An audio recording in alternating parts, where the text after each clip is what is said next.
Good morning and happy Tuesday. We're going to talk about the power of your words really quickly because I think it's a point that so many people need to realize that a lot of people are forgetting.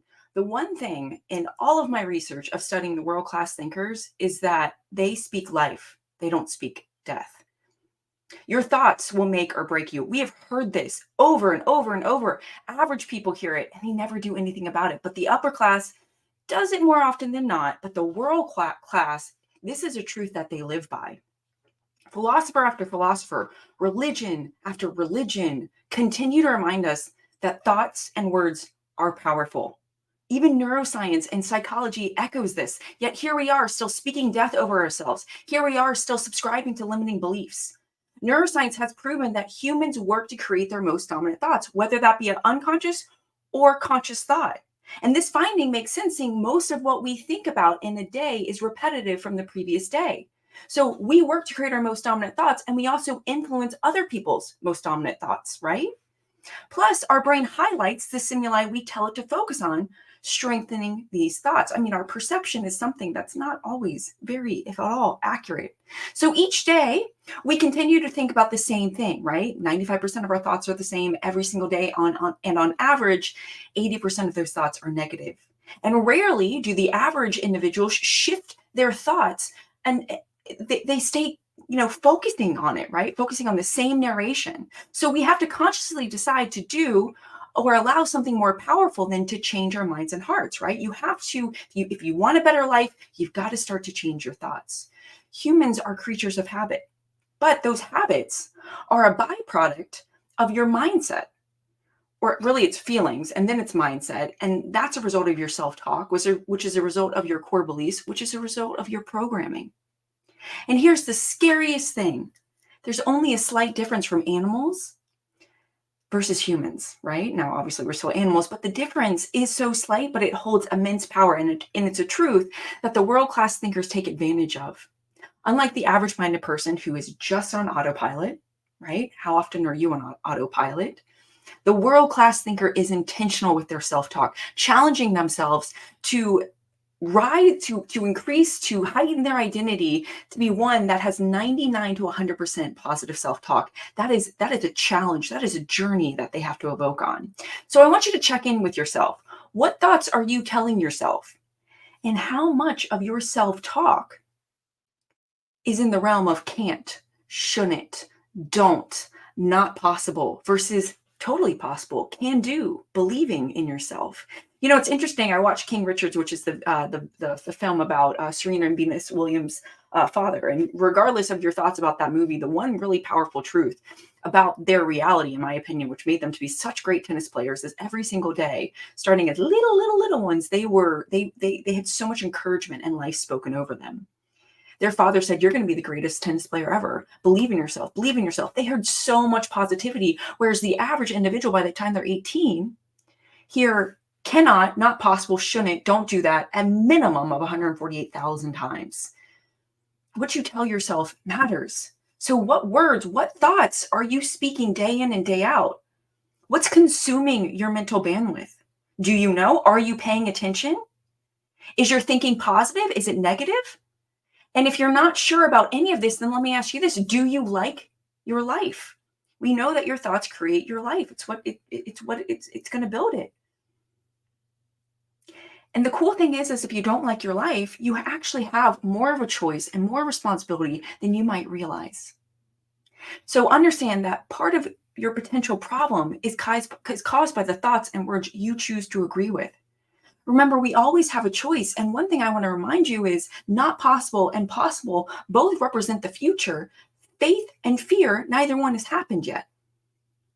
So if we work to create our most dominant thoughts, then why wouldn't you want to program yourself to believe in the impossible, to think at a higher level of consciousness where you are motivated by abundance, by love, by peace? Average-minded people allow careless thinking and speaking to dominate them. Gosh, I cannot tell you how many times I will hear people say, "Oh, their back pain is killing them," or, "Oh gosh, they can't ever make a sale," right? They're literally speaking death over themselves, and then they create that reality. Notice a sick person always thinks about being sick and a poor person always thinks about being poor. Average-minded people say whatever they want. They're unfulfilled and most definitely not intentional, which is why so much complaining, so much grumbling, so much fear, negative thinking consumes them. They have no mental boundaries or discipline. The world class is the opposite. They understand that their thoughts and words are extremely powerful. The world class understands that you can think your way to success as long as your actions mirror these thoughts. And we've proven this. Again, philosopher after philosopher, religion after religion says this. At some point, you got to look at the common denominators and say, hey, maybe I need to do some work on my mindset and my identity. The average-minded person is in a tennis match with themselves regarding this concept. Some days they believe it's to be true, and other days they're filled with doubt. And it's like a ship being tossed about in a storm. And ultimately, you have to pick a side. The champion has the focus and the discipline of an elite sniper, keeping their eye on the target and never allowing themselves to be distracted by negative, toxic, or fear-filled thoughts. In fact, every time they have a negative or toxic, fear-filled thought, because it's going to happen for a while, right? We're reprogramming ourselves. What they do is they take that negative thought captive and they find 3 to 5 positives to replace that negative thought, right? And that's the ratio we're learning in neuroscience is for every one negative thought, you need to replace it with 3 to 5 positives.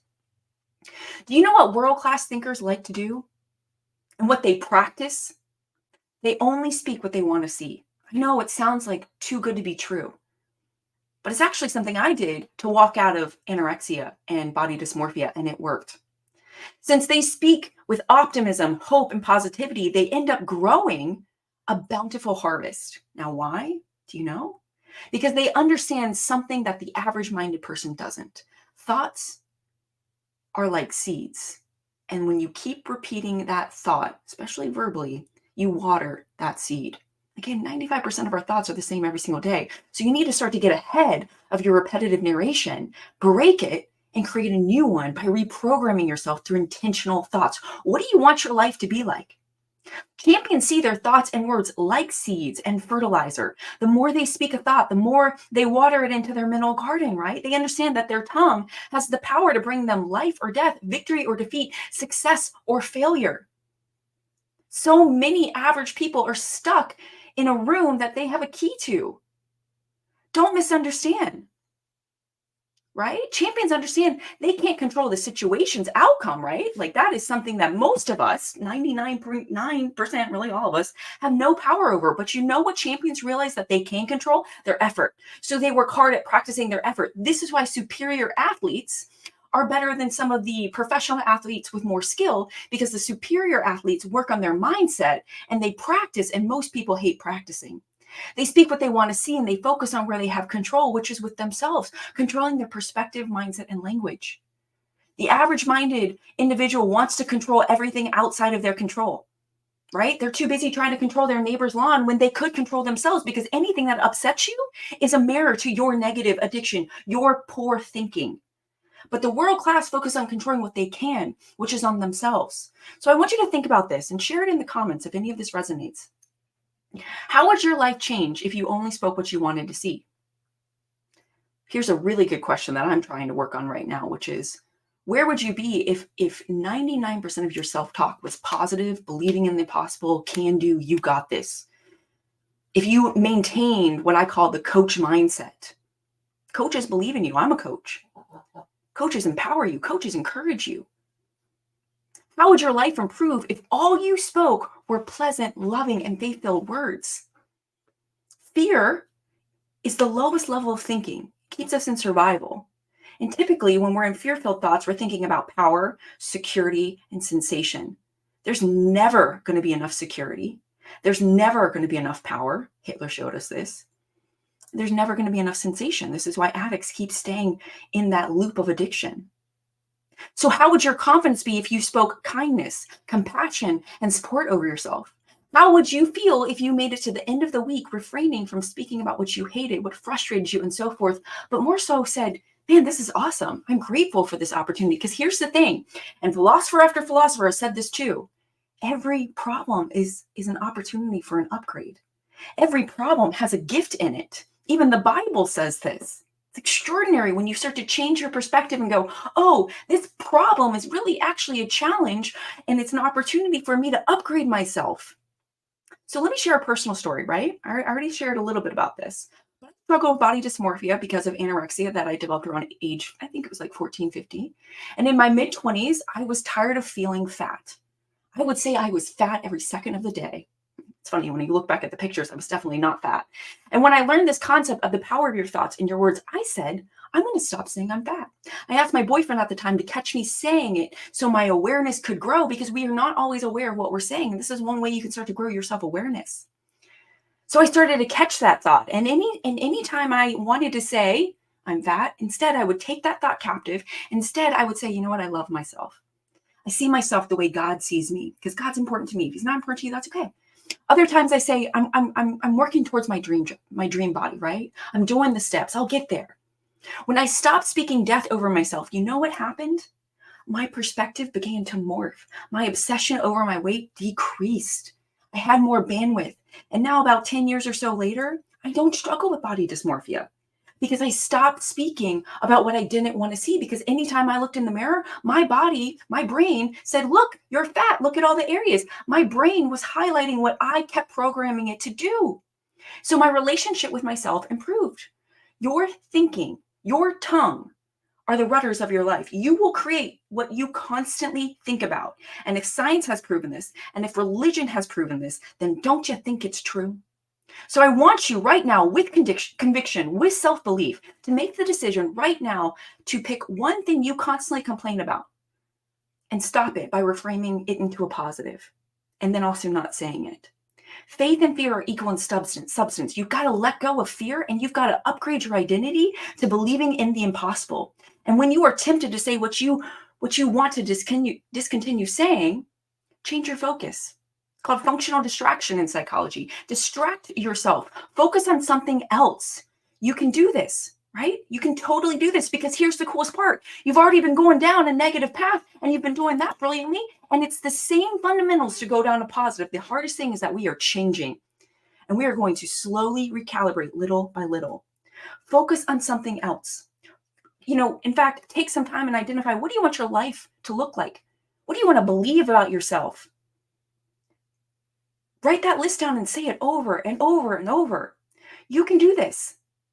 By just consciously choosing to shift your self-talk little by little, you can become a world-class thinker. Because whatever you dream of having in life, it's possible if you put the work in and the discipline, and you start to think long-term, and you practice. Practice your effort, practice your discipline, practice believing in yourself, practice with confidence, practice by programming into your mind the self-talk you need to have to achieve your dream. So what is the self-talk? What is it that you need to hear to move you towards the possible and away from the, I can't do that? What do you need? Now, comment below champion if you found this mini lesson on the power of your words helpful. And I'd love to share more videos on how world-class thinkers think to help you achieve your goals, all right? So comment champion if you found this to be a good video, and I look forward to seeing you on my next live. Alrighty, I'm rooting for you, and remember, you got this. You can do this. Pay attention to your self-talk. Pay attention to any time you start to say, oh, I can't do that. I shouldn't do that. And change it to, I can do it. I got this, right? You can do all things that are possible, right? You can do anything you set your mind to. Go be awesome and go unlock the champion within. Have a good one.